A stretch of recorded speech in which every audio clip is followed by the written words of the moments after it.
Okay, so it was 11:07 when I clocked out for lunch. And now, when I sat down to start recording and get ready and everything, it was 11:11. And as I say all that, it was 11 seconds on there. Okay, God, I got you, okay?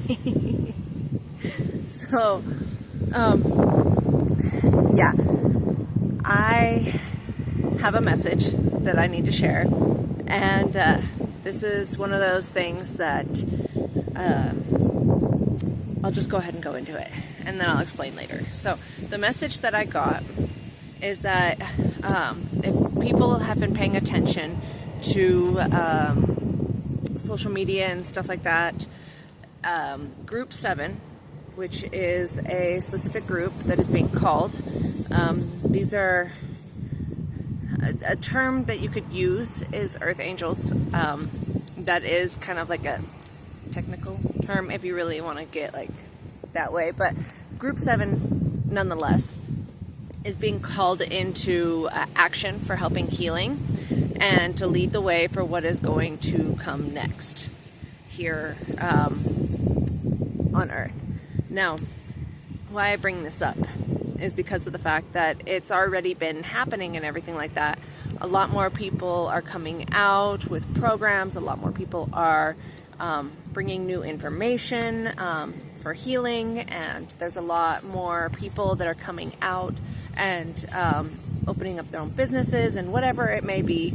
You know, there's a lot more people coming forward to help with the healing process, witches, shamans, Reiki, whatever, you name it. They're all coming forward because they're being called into action. I got goosebumps. Ooh, okay, I got you. Okay. And the reason for this is where my message comes in. Okay. My message is this. There is going to be a massive flood, but not like the ones from the past. So this isn't like the physical ones where, you know, like water all across the earth and, you know, better find an ark. You know, it's not that kind of flood. This is, and water, believe it or not, that's why, like, water is associated with emotions. So that's why we hence the, you know, reference to flood. Don't mind me, it's very windy out here right now. The winds of change, they're blowing strong, especially lately. So there is, this is going to be different. It's a massive flood of emotions because things are going to get worse before they get better. Everyone's root, sacral, and solar plexus chakras are, I wrote this all down, so don't mind me, are going to be heavily triggered. Okay, especially the root. Now, if you haven't noticed that I have some videos out that talk about the things that are needed for healing, and if you look at those things that are needed for healing, you're going to see that they are things that have gone up in prices, or people have lost them, or, you know, like so many things. The root chakra is being triggered like tremendously. Like right now I'm wearing my red coat. I have been feeling like I have to wear my red coat, and I have a red backpack. My kids are making fun of me for this, but and then a red bag. Like red I'm being called to because, yes, color therapy, but it's also the fact that this chakra is what I have been called to create videos on. I am part of Group 7. Yay, Group 7 is in the house. If you're Group 7, you know, leave a comment. Seriously. But that's why I've been making videos and posting pretty consistently. I would say I'm getting there, you know, like I'm doing it. Okay. So, I have been called to make the videos that I am making for a reason. Okay. So, and here we go into the reason. The reason for the calling of Group 7 is because they have new and innovative ways of thinking and healing. Now more than ever, we will need as many as possible to help in this next phase. Instead of animals 2 by 2 on Noah's Ark, it's learning to balance your chakras because 2 is the number of balance. Okay, so it's learning to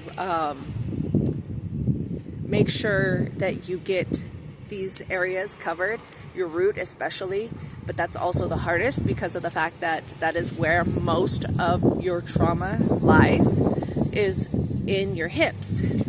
Sacral or root chakra, you know, it's like catch 22. So those that haven't taken the time to heal and are still struggling, it's about to get worse.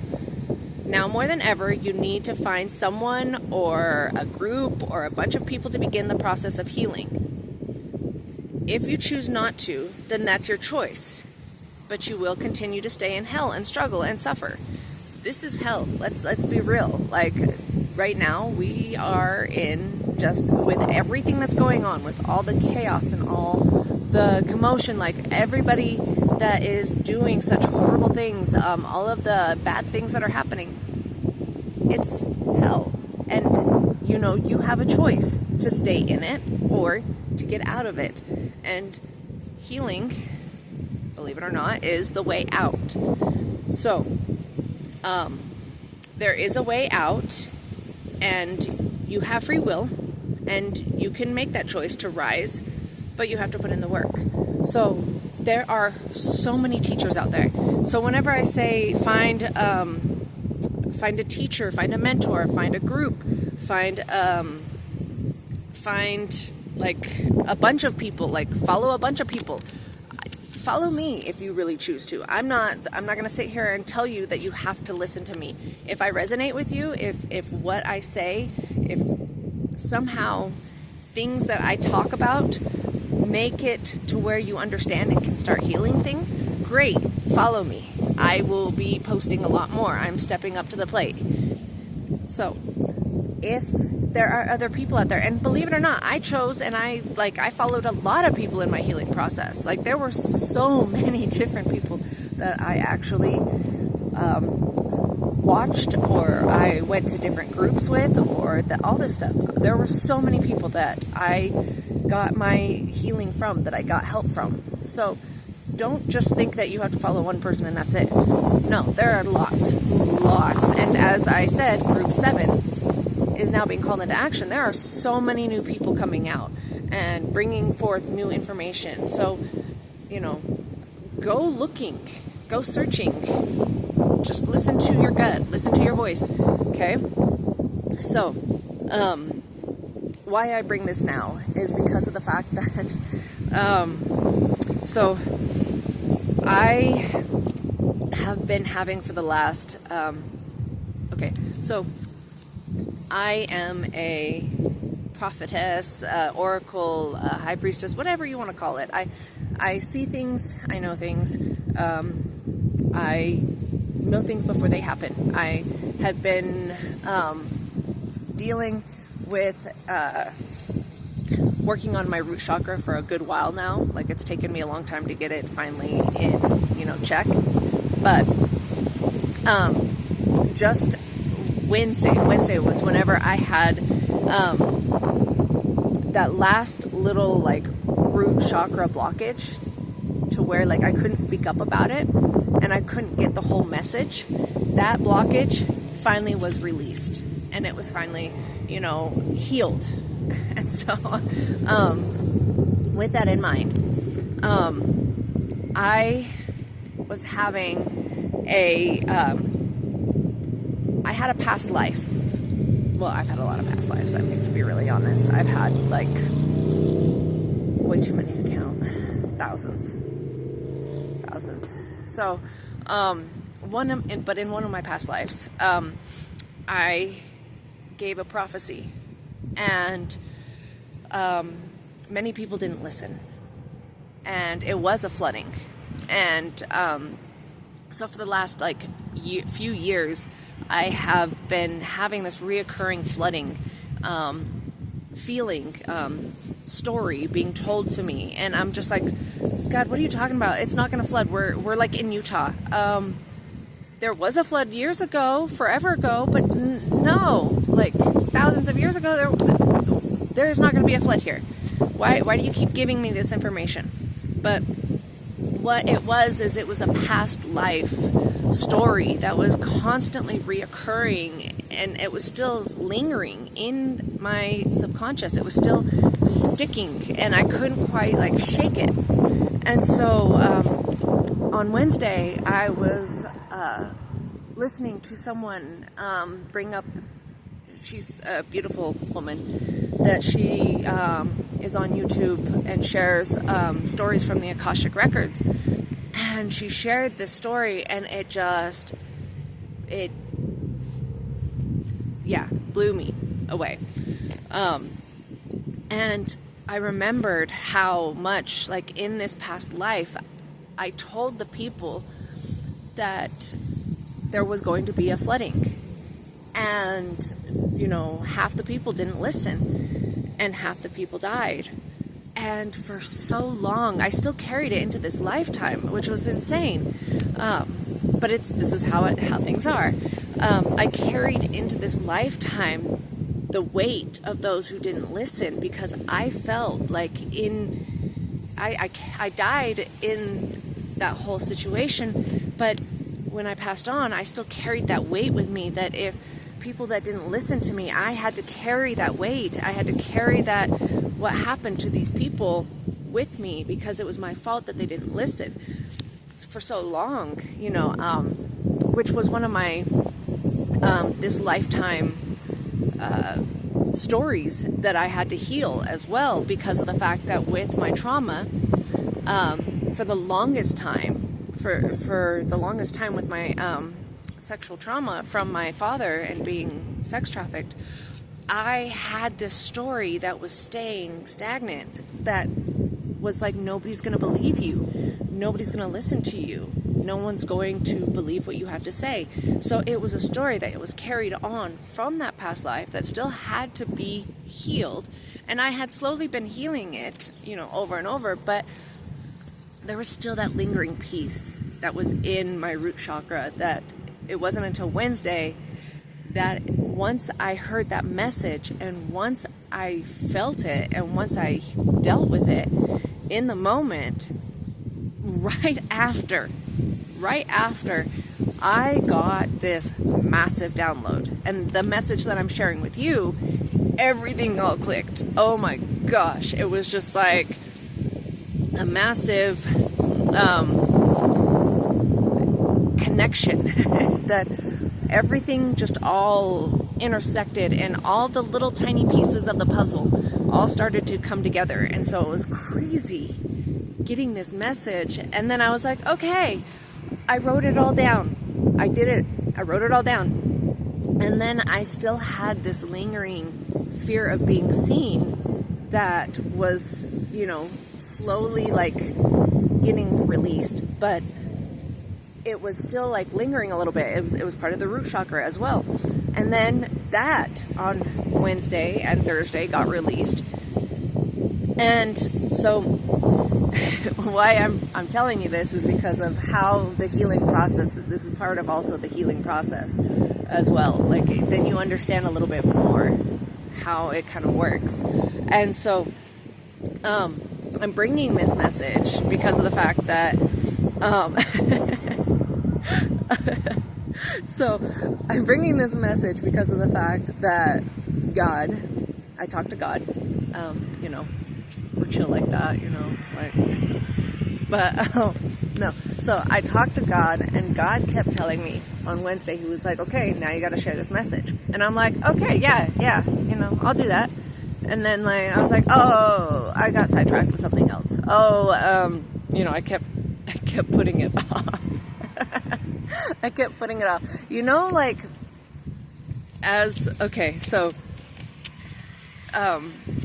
if you have kids, and if you ever were a child as well, you know how, like, sometimes you ask your kid to do something, and they're like, oh yeah, I'll get to it, and, or your parents ask you to do something, and you're like, yeah, I'll get to it, and then you keep putting it off, and you keep doing other things, and then, they get upset, or you get upset, and they're like, no, you're gonna do it now. That's what God did to me today, okay? When I tell you, He made it abundantly clear that you are going to do it now. You're going to do it today. And I was like, okay. You know, so here we are on my lunch break, normally using this time in the gym here at work. But here we are instead, sharing this message. So my dad, God, will get off my back. Okay. Look, I'm sorry. I did it. Okay. You know. So I'll go ahead and continue to deliver the messages now. I'm sorry. Now that I'm like attuned, I'm better attuned now to be able to receive the messages because of that blockage. You know, it's kind of like a radio station. You know, like if you ever have played with a radio station and you're turning the knob and you're trying to get a station, but it's still fuzzy, but you can still hear the song. It's just not very clear. That's what this was. I was still getting this, like, the message, but I wasn't getting it completely. Like, it wasn't a clear enough message that I could get on here and be like, hey, guess what? This is what God wants you to know. No, because I was like, the message I was getting was like, there's going to be a flood. I am not getting on here. I'm telling you, I am not going to get on here and be like, guys, there's going to be a flood. You know how Cocoa Puffs I would be? People would be like, here, you need to make a sign and go stand on the corner somewhere, okay? Because that's how cuckoo for Cocoa Puffs you really are, okay? Like, no, I don't think so. So, yeah. So, now that I got this message out and I can finally breathe, because that's exactly what this feels like, is when you're having, like, you're underwater and you're holding your breath and you're having this, like, battle with, like, a friend or your sibling or someone, you know, and you're trying to see who can hold their breath the longest. And so you're underwater and you finally are like, okay, I can't take it anymore, and you come up for air. That's what this feels like. That's what this feels like right now. I can breathe now. I'm fine. I'm free. I'm free. So, I can finally breathe.